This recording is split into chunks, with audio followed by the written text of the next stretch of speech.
Assalamualaikum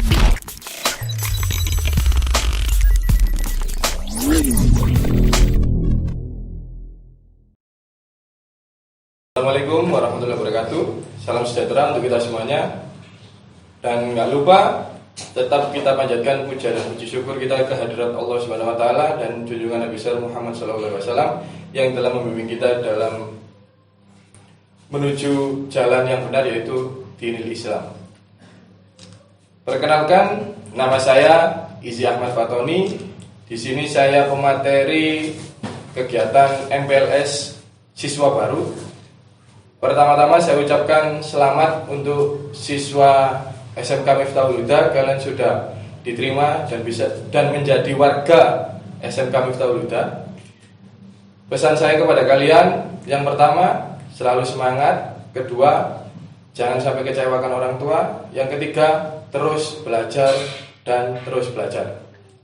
Di sini saya akan menyampaikan materi tentang wawasan kebangsaan dan bela negara.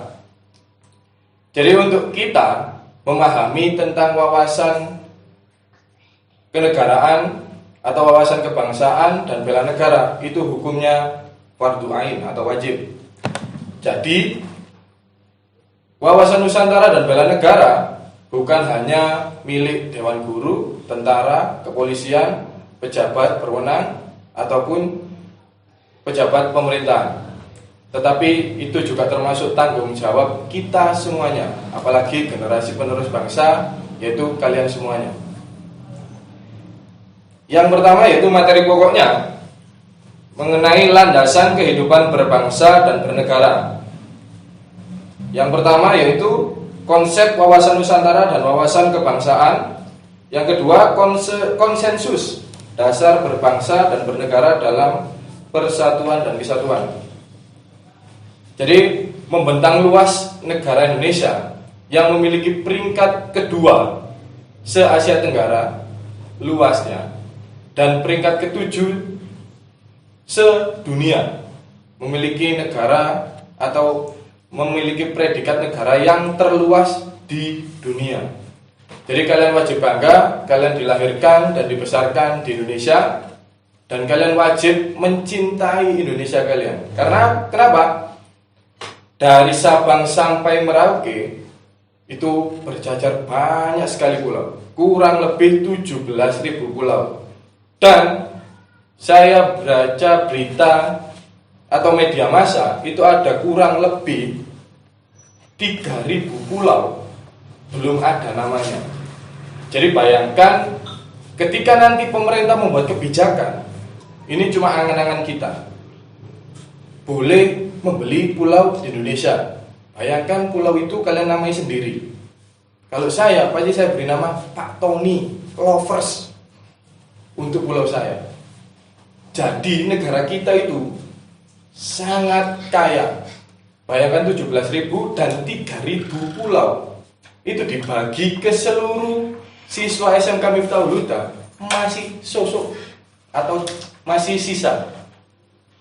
Maka dari itu, kenapa kok kita harus belajar mengenai wawasan Nusantara? Yang pertama, agar negara kita tidak dicuri negara lain. Yang kedua, kekayaan kita tetap kita pegang sendiri. Yang ketiga, yaitu sebagai tuan rumah, saya dan kalian itu paham apa yang dimaksud Indonesia. Indonesia itu seperti apa dan bagaimana Indonesia itu. Jadi yang dimaksud bangsa menurut para ahli atau Otto Bauer, karakter atau perangai yang dimiliki sekelompok manusia yang dijadikan jati diri suatu bangsa.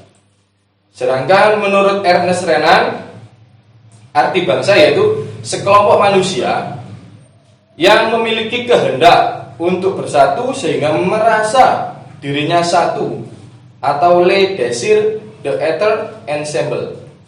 Artinya kehendak dari warga untuk membentuk bangsa. Jadi arti dari bangsa itu sendiri menurut para ahli yaitu sekelompok orang yang menduduki suatu wilayah dan mereka mempunyai tujuan yang sama dan keinginan yang sama. Kelahiran suatu bangsa dimulai dari kepemimpinan Insinyur Soekarno atau bangsa Indonesia. Kelahiran bangsa Indonesia dimulai dari kepemimpinan Insinyur Soekarno. Itu yang wajib kita ketahui. Kalau sebelum Insinyur Soekarno, wallahu a'lam bishawab, ada yang mengatakan zaman kerajaan, ada yang mengatakan zaman apalah itu. Mungkin saya dan kalian belum sampai ke sana, atau mungkin belajarnya nanti di pembelajaran sekolah yang akan datang. Jadi Insinyur Soekarno memimpin Indonesia mulai tahun 1901 sampai tahun 1970. Jadi didorong oleh keinginan para tokoh bersama masyarakat yang tumbuh dan berkembang dari gagasan tokoh masyarakat yang memiliki kepedulian. Jadi mereka peduli bagaimana kalau Indonesia ini dipersatukan, bagaimana kalau Indonesia ini dijadikan sebuah negara, bagaimana kalau Indonesia ini yang luasnya begitu luas, 17.000 pulau, dijadikan. Yang dimaksud wawasan kebangsaan di sini yaitu sudut pandang atau cara memandang yang mengandung kemampuan seseorang atau kelompok orang untuk memahami keberadaan jati dirinya sebagai suatu bangsa, juga dalam memandang dirinya dan bertingkah laku sesuai dengan falsafah hidup bangsanya, baik dalam lingkungan internal maupun eksternal. Saya sampaikan lagi di sini sebelum materi ini menginjak lebih jauh, kalian simak dan kalian perhatikan, karena nantinya ada tugas yang akan saya berikan di akhir penayangan video ini. Aspek wawasan kebangsaan yang pertama yaitu aspek moral. Adanya komitmen untuk menjaga eksistensi dan peningkatan kualitas bangsa. Jadi yang dimaksud aspek moral itu dari tahun ke tahun aspeknya atau moralnya harus lebih baik. Ketika zaman orang tua saya belum mengenal gadget, saya lahir masih mengenal HP Symbian, katakanlah zaman dulu. Ketika saya menginjak bangku kuliah, itu trending dengan BlackBerry. Sekarang saya tanpa harus bertatap muka dengan kalian, materi saya bisa sampai di rumah kalian. Betapa canggihnya era yang sekarang kalian rasakan. Mungkin ketika nanti kalian kuliah atau kalian kerja, mungkin kalian kerjanya bisa di rumah, makannya bisa di sini, kenyangnya di rumah. Iku iso air. Makanya tidak ada yang bisa memprediksi suatu kemajuan teknologi itu. Yang terpenting kita wajib mengikuti. Yang kedua yaitu aspek intelektual. Adanya pengetahuan yang memadai untuk menghadapi berbagai tantangan dan berbagai potensi yang dimiliki bangsa. Ini yang sekarang lagi gencar-gencarnya. Pandemi corona, setelah itu pertandingan sepak bola atau pertandingan antar negara, parade olimpiade. Banyak sekali yang harus kalian cari, kalian pelajari, dan kalian tuntaskan. Untuk apa? Untuk mengharumkan nama bangsa.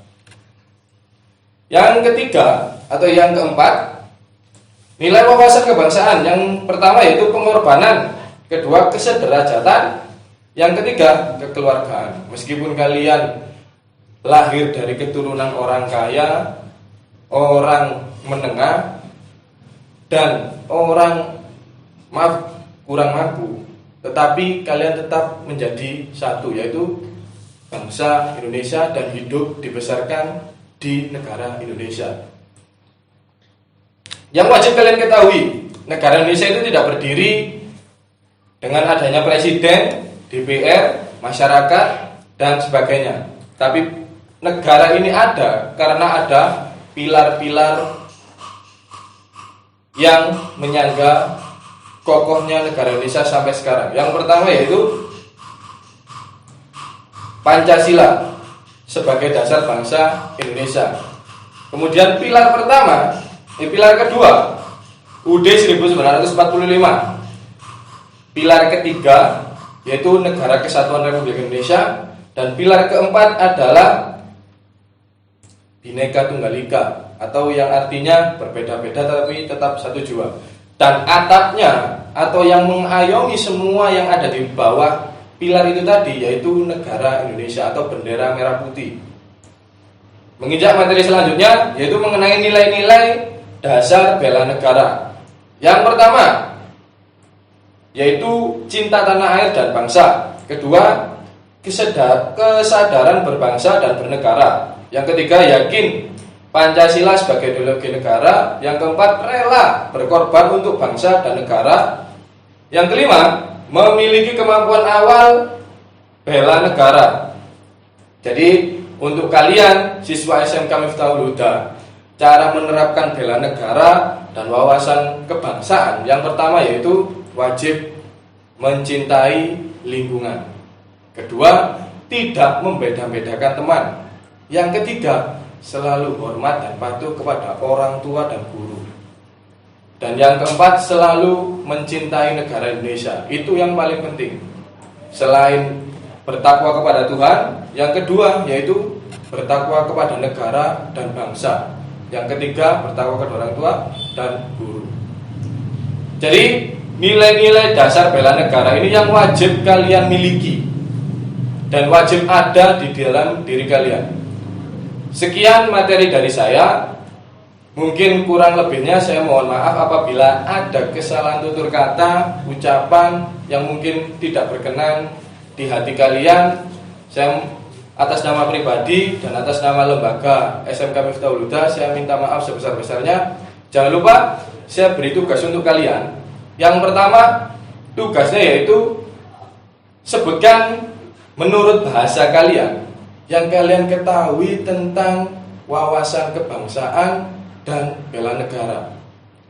Kalian tulis, kalian beri nama, kelas, kalian kumpulkan nanti ketika diperbolehkan masuk sekolah. Tetap itu saya tagih, jangan sampai hilang. Biar kalian ada kenang-kenangannya ketika kalian sekolah berada di rumah dan merasakan pandemi corona ini dirasakan seluruh dunia. Mohon maaf apabila salah kata. Wassalamualaikum warahmatullahi wabarakatuh.